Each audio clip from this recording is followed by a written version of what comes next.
Won't you take me back to Tennessee?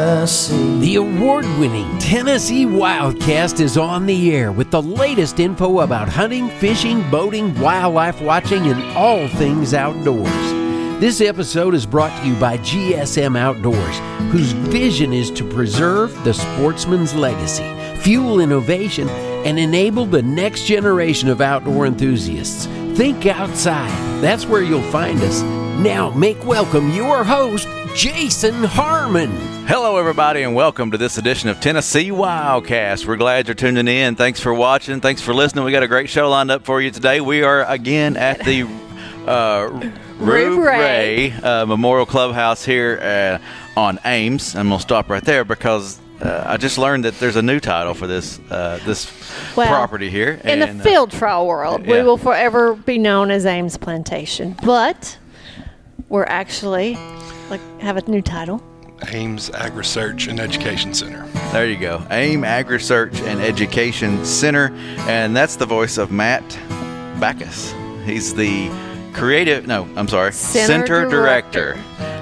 For Ames, and today we're going to learn all about the property and some history and what goes on here. We've been here before. You got us a show, lined us up a show a few years back, and I'm just glad to be back and do it again for folks who haven't seen that show or new to Wildcast. We're going to highlight some stuff today, and there is a field trial going on. Just a small one. Just a small one. Small one right now. We are the 126th. 126th National Championship. But I want to talk to Matt because Matt took over here April 1st, 2024 as the new center director. And there's a lot of people that don't really know what's going on with Ames or you, because you're a new face considering around here from the history. But let's start with you. Tell us about yourself. I grew up in East Tennessee, just outside of Knoxville, the son of a vet. My grandfather taught animal science for 35 years at UT, so it's kind of in my blood that's kind of the direction I took. I've got a bachelor's and a master's from University of Tennessee, Knoxville. Go Big Orange. Go Big Orange. As I was finishing my field work in grad school, the beef herdsman position came open here, and I actually started here before I finished my master's, which was almost bad, but we got it done at the last second, and I was here for 6 years, and then we moved to Middle Tennessee for 4 to another research and education center, and then came back when the assistantship opened up 2 years ago. Awesome. And then moving on up April 1st, 2024. Yep. Well, did you grow up, other than cattle and farming and things, did you grow up hunting and fishing? Grew up hunting, fishing. The mountains and hollers of East Tennessee are vastly different than what we have here, but same things apply. Yeah. Do you miss home? Home is where you make it. That's true. That's true. I used to get that all the time. Everybody would be like, hey, this ridge. And I'd be like, you mean the dry spot? Because that is not a ridge. No. Well, that's cool. Well, thanks for having us today. And I'm just looking forward to learning a little bit about what's going on here. And I don't know what direction you wanted to go, Amy, but yeah, I left this it's pretty broad. Pretty vague. Come on now. But anyway, let's talk about your role here and what all goes on here, because there is a variety of activities going on, from research to education to field trials to crops. I mean, it is huge what goes on here. And let's give a little background on the acreage and a little bit about.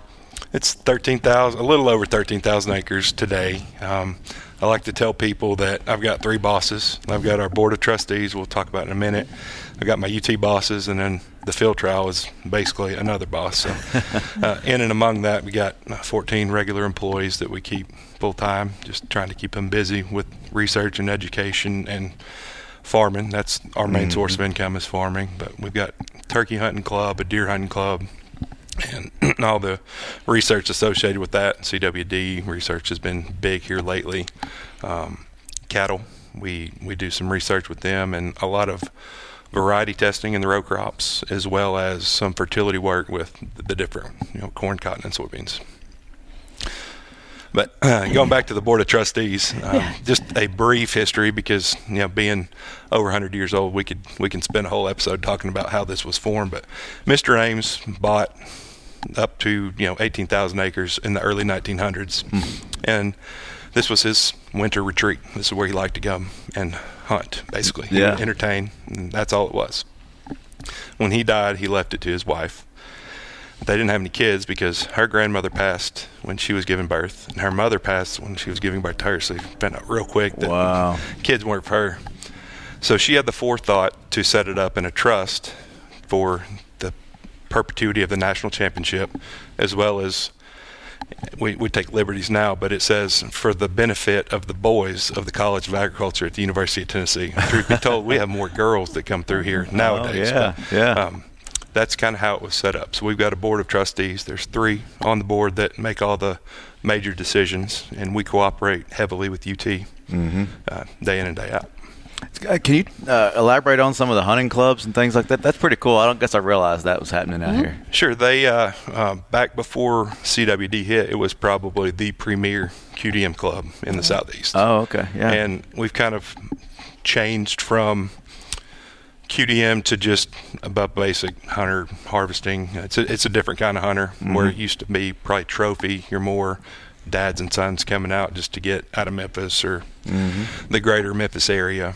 And then we have about 30 memberships in our turkey club too, and I think it's 4 or 5 year waiting list just to get in. Oh, There's wow! a lot of turkeys here. A lot of turkeys here. Yeah, that's cool. Yep. If you know somebody, can you get in? Nope. Darn. Good try, Jason. Good try. No, that would be cool. That's awesome. I didn't realize that part. And one other thing that a lot of people don't realize is the cattle herd here. Cattle herd. Yeah, Mr. Ames brought them over from Scotland in 1913. And originally they were just going to be bush hogs for the field trial course. That was their original intent. But he, just like all the things he did, bought the best of the best. And they were actually really successful showing. They've got ribbons from the Chicago Livestock Expo in 1937. There's actually a picture of A.P. Bowe in the Manor house hanging above the second floor stairs that Maud Earl did. So very, very prominent. We've kept that going. It's a closed herd.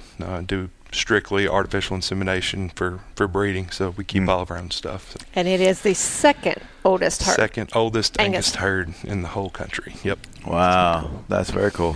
And back when, I got to bring this up, when Matt was over the cattle herd a long time ago, he had to show me this cool little, as he calls it, the Band-Aid. What's its official name? It's a Jake's Wire Tightener. Jake's Wire Tightener. It's my best friend, and I will say the Band-Aids hold a long time because I used it back when my husband was out of town for a mishap at the farm, and those Band-Aids have been holding for quite a few months. Yeah, but anyway, there you go. It's my favorite fencing tool ever. You just put that in there and twist, and it's the wire's tight again. It's awesome. Very cool. Yep. You'll learn a lot here on WildCast. Yeah. Well, done a lot of fencing. It's a valuable tool. So. Well, speaking of that, there's a lot of property to keep up. I mean, how many people do you have on staff that are out actually doing the hard labor here? hard labor. Are you doing Everybody that? does. Everybody does it. Yeah. There's nobody that's immune from that. There's, I guess, 14 full time, and that's including me and a secretary or admin assistant in the office. So. Everybody wears a lot of hats. It just depends on what time of the year it is. Right now, it's all hands on deck for field trial. In the barn early, saddling, make sure everything's good to go, keeping the grounds up, the trash emptied, everything. Cleaning off horses intact because it is muddy. Washing mud religiously. And then as soon as this is over, we actually have another field trial next week. But after that, we'll progress into burning and try to get as much of this field trial course burnt as we can. Okay. Yeah. A little prescribed fire. A little prescribed fire is good for the soul. A little habitat. Yes. Nothing like a good fire. And if if you're not a little scared, you're not doing it right. That's exactly right. It's got to scare you just a little bit. That's a former professor at UT 101. If you're not scared, you're not doing it right. So. That's right. Billy Menzer, I got to give him credit on that. And I was there the day it got out, and it went really wrong. So, but I really want to go back on more what happens here. You touched on a little bit of the crop research because that is where your money comes from. That is our budget for the year is what we can make with crops and cattle and selling a little bit of timber here and there. Yep. What you did bring it up some of the I wrote it down some of the research on the crops. What are y'all doing with? I mean, what do you do with that? So our county extension agent he puts in variety tests. We'll be a site for a variety test for cotton. And then there's a couple of folks from Jackson that are doing low P and low K versus high P, high K, or different treatments on how crops respond in marginal soils, which we have an abundance of out here. So very applicable to the region. Okay. What's a marginal soil? How would you explain that? Just not very fertile, Okay. not very. That's kind of what I was thinking, but yeah. Mm-hmm. Maybe Gotcha. better off for CRP, maybe, borderline in that area. So, and in addition to the crop research, this is a very unique place. I was talking to the mayor last night at the fish fry, and he said this is the gem of the West, Southwest Tennessee. Nobody really knows about it, but there's so much here, and part of that is the culture and the cultural resources that we have. Because for the past 125 years, this has largely been untouched or unbusted up. So across the landscape, you can go to old home sites and excavate and garner information that you could apply to a very broad region of this Mid-South. And that's what Rhodes College and the University of Memphis are doing. They come for a couple, 2 or 3 weeks in late May, June, and spend those 2 or 3 weeks at specific sites looking at the different cultures and resources and how things were back when. And I think we have 6 or 7 master's projects completed, or theses completed through that, and a very, very good working relationship with Rhodes and Memphis. I bet that's really cool. Just to you never know what you're going to find on those little home sites, and tilling the land and things like that. It probably turns up all kinds of fun stuff. Yep, I think the last check I saw, we had over 200 sites registered with the Tennessee Division of Archaeology.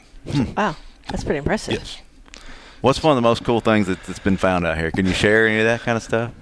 I mean, there's always cool stuff, but I think the most enlightening thing to me, so obviously we're talking early, late 18s, early 19s, so slave culture was still here, and we recognize that. We don't promote it, but it is what it is. But part of what they were seeing is the porcelain remnants in those slave houses. The quality of that reflected on how well off the slave owners were, and you could kind of correlate that to how well the slaves were treated. Oh, really? The slaves are eating on good china, then the owners are doing better than most. So Right. Just little nuances like that. You're just like, oh, I never really thought about that, but yeah. And you can apply that to just about everywhere, all the way down the Delta, over into Arkansas, up in Kentucky. Yeah, it's neat. Very cool. That's neat.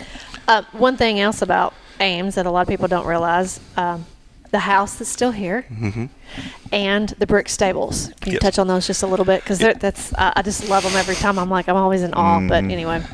Yeah, so the Manor house was part of Cedar Grove Plantation. John Walker Jones built the original part. When Mr. Ames bought it, he built the east wing and put a kitchen in. And after that, about probably 1910 is when he built the brick stables, and it's 20 stalls for draft stock plus 5 standing stalls on each side. It's a symmetrical building. The walls are 4 bricks thick, and the footers are twice as thick as the walls. I mean, this thing could withstand Oh, wow. Yeah. everything short of an F5 tornado. It's in brick floors. There's a carriage room with a wash. People come in and they're like, oh, wow, this is so nice. Do you even use it? We use it Every day. hard, yes. Yeah, every day. Like right now, Wow. it's getting super hard. Yeah. Wow, and it's withstanding today's, torture, I guess, and just the day-to-day that y'all are going through here. And we have done a previous episode in the Manor House. If you want to go back through our archives, Yeah, what because number? I can't remember what show number there was that is. actually 2. We shot a field trial version in one, and then we moved. So there's actually 2 where you can actually see the inside, and it's if you're into old Southern homes, you've definitely got to check it out because it's beautiful. Yeah. Can folks tour and stop in at any time? Would you? Yeah, we actually opened the house up the 4th Thursday of the month from March until October. Okay. I never knew that. Well, it's awesome. Open. We prefer an appointment, but if you stop by, we'll take you through it. Very cool. That's pretty cool. Yeah. That's almost another one. We just need to go through room to room. And I said that before because there's a lot of history, and things disappear. I mean, not disappear. Things don't disappear, but the history disappears. That translates to you from Dr. Carlisle. We really need to document some of this stuff because there's little stories behind everything in each room, and it could be so cool to showcase that and memorialize that information because we all know things have Over a way time, of it just yeah. disappear. Yeah. Or we lose it. Yeah, we're actually working on that. Went through with a tape recorder with Awesome. Dr. Carlisle and got the full, it was about 2.5 hours. So we're going to try to get it transcribed and condensed and make it to where you could almost do just like a walking tour, have some QR codes and stuff like that. Oh, very cool. That's a side note I'll have to tell you about. There's a National Wildlife Refuge outside of Denver, Colorado, and they did that. They have a whole podcast, and it's a car tour that you do, and it's phenomenal when you go through it. That's pretty awesome. One thing we probably want to touch on is your forestry history here, because there's a heck of there's some impressive timber on this place. Yes. And the sale track that we just got done getting over to the state has probably got the premier white oak stand in the south. But Dr. Houston spent his career working on the forest, getting it managed, selectively cutting and doing the right things. But aside from that, he's started hardwood genetics, and I kind of joke with him. He's basically doing what we've been doing in cattle for the last 100 years just here recently, because it takes so long to see any kind of result with trees, because 30 years before you can see what's going on. Definitely. But they're making some great strides and causing some ripples in the scientific community. Some people are balking and saying, oh, that's never going to work, but here's the proof in the pudding. So it's very neat, and couldn't come at a more timely time, really, with the way that our white oaks are disappearing faster than we can get them regenerated. That's pretty cool. All right. One thing that we ought to discuss is some of the misconceptions, because there's a lot of misconceptions. Things. Well, I'll bring up one. It's state-owned. So.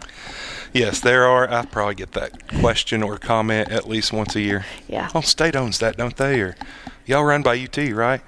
No, like I talked about earlier, we are privately held by a trust, or the trust, and a board of trustees, and cooperate heavily. The will states that we're operating for the benefit of the university, but that does not make them a beneficiary in any way, shape, or form. So, yeah, we are one and of ourself. The university owns a few pieces of equipment, but all the buildings, all the cattle, all the employees are Ames. Well, actually, the employees are UT, but that's a different topic for a different day. All right. What about some of the other misconceptions? That's probably the biggest one. That it's a full-time job for sure. People think we just turn off the lights and go home. No, and that is something to bring up. You all live here, you work here.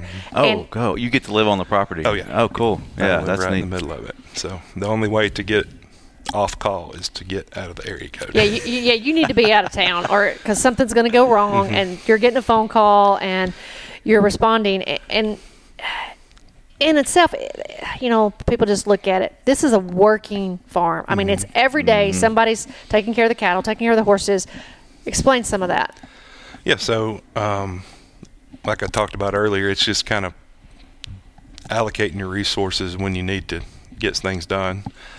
My beef herdsman, he's a one-man show for most of the year, but our guys that do the crops, they feed during the winter because there's not a whole lot going on. And when we're breeding or during springtime when we're weaning, we kind of help get resources to the beef herdsman to where he can get everything done. But yeah, it's just one big happy, kind of dysfunctional sometimes family. Dysfunctional, I like that. Well, I will say somebody was down here the other day and they were telling me, they were like, we got held up on the road because they were moving cattle. Yeah, that's how we do it. Most of the time it's a horse, and we're going straight down the road, county road. Yeah, it's a county road. That's what they were telling me about. They were like there's cows along the road. Yeah, the school bus really likes it when we get in the middle of the road, and he's trying to make his route, but the kids love it. So, I can't tell you how many people have taken pictures. They'll pull over and we'll just go right by them. The cows don't care; they're so used to it. It's almost like it's in their DNA because there's no fences. I mean, we're just going down the road. Oh, really? So yeah. It's actually it's So when you move them to a certain area, they just stay there. They know to stay. I mean, they're just like. From pasture to pasture, we don't have fence. There's We'll use fence loosely. Yeah. I see. Okay. So I thought, yeah. How do you keep them? No, we're not free range. Yeah. But to go, That could be some quality entertainment. Yeah, that's what I was thinking. but to go from A to B or from the barn to the pasture. That is almost free range, and then because there's like the one intersection they got caught was up by the red barn, and they were like, we pull up and there's these cows, and then we're like, but yeah, I mean they could go their own way if they wanted to. So it's like an episode of Yellowstone out here then. That's right. There's no train station. Train station's in Grand Junction, but yes, it's cool, and really another cool piece of probably in the near future research. Gallagher Fence makes these collars. They're kind of like GPS collars for dogs, except they're for cows. They've got a solar panel on them, it hangs around their neck, and you can geofence your cows without having to hack an actual fence. That's cool. So, we do some geofencing, but it's not for cattle.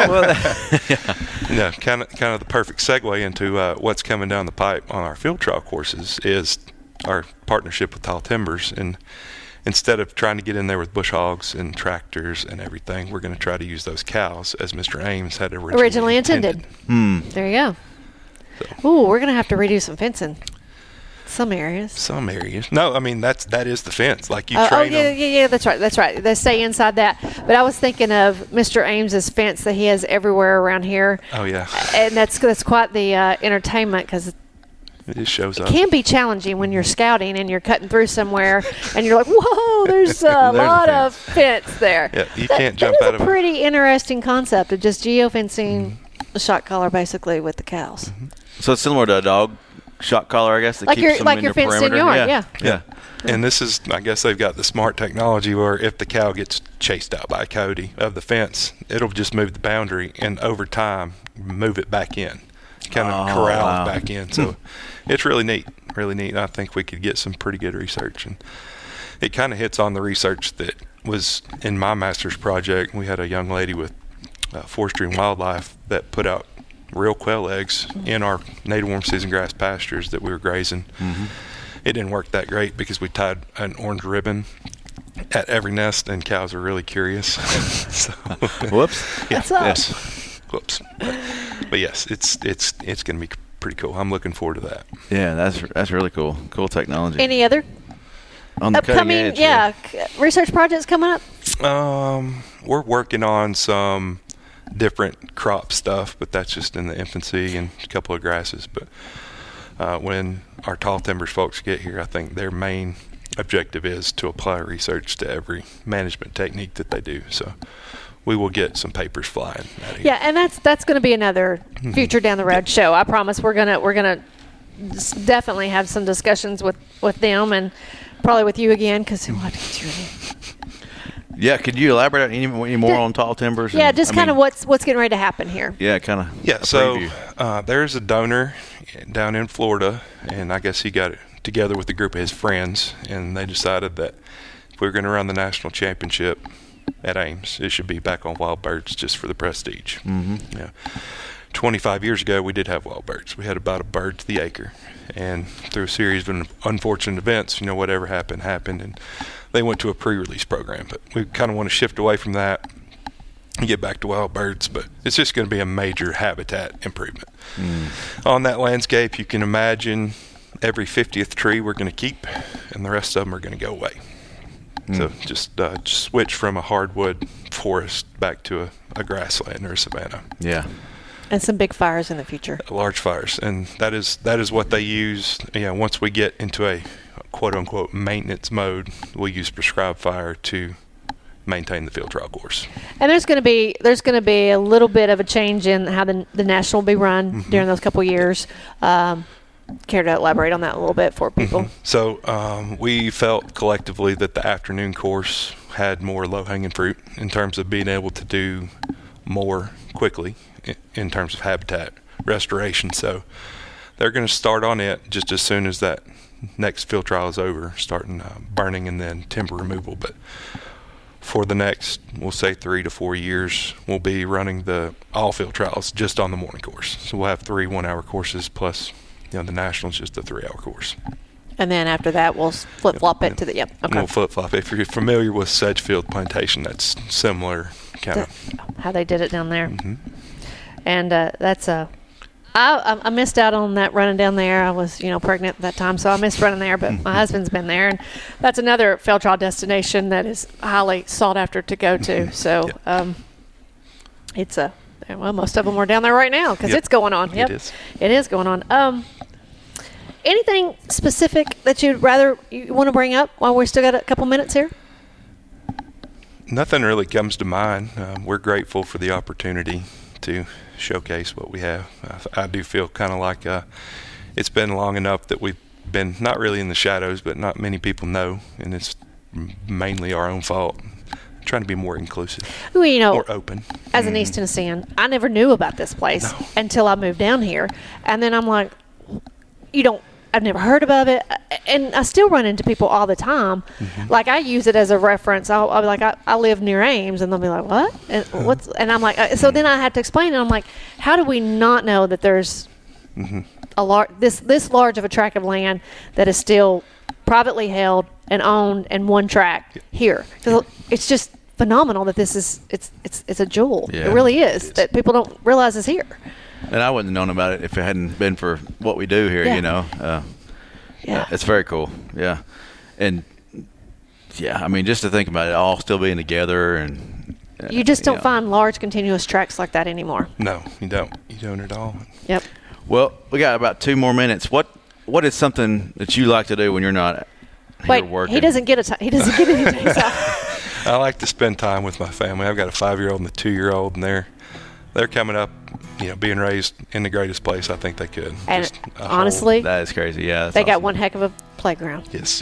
I couldn't imagine being a child on this. You would never see me, but I mean, if I was your kid, but I would. Yeah. But turn them loose. Turn them loose. I think my daughter, she'll be the horse lady, and my son's already driving combines and tractors, so he's hooked. Well, he's already working. So yeah, he's already working.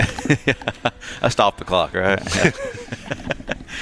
Well, Matt, this has been very educational. I mean, I've learned a couple things, especially with the research, because even though I know about Ames Plantation, I don't know what goes on at Ames Plantation. This has been really cool. Yeah. And then I never knew y'all were open to visitors. I always thought it was closed. I really did. So I never knew it was open. The first time you've heard of Ames, look them up on the 4th Thursday of every month, right? From March to October. You can visit our website, amesplantation.org. Okay. There's a wealth of knowledge on there, from the cattle herd to the national championship.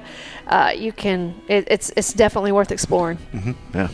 Well, thank you, Matt. It's been great. Folks, this is Tennessee WildCast. We appreciate you tuning in. Thanks for watching. Thanks for listening. And we'll see you next time. Stay connected with TWRA by visiting our website at tnwildlife.org. And follow us on Facebook, X, and Instagram. You can invest in Tennessee's wildlife future by purchasing a license at GoOutdoorsTennessee.com. That's GoOutdoorsTennessee.com.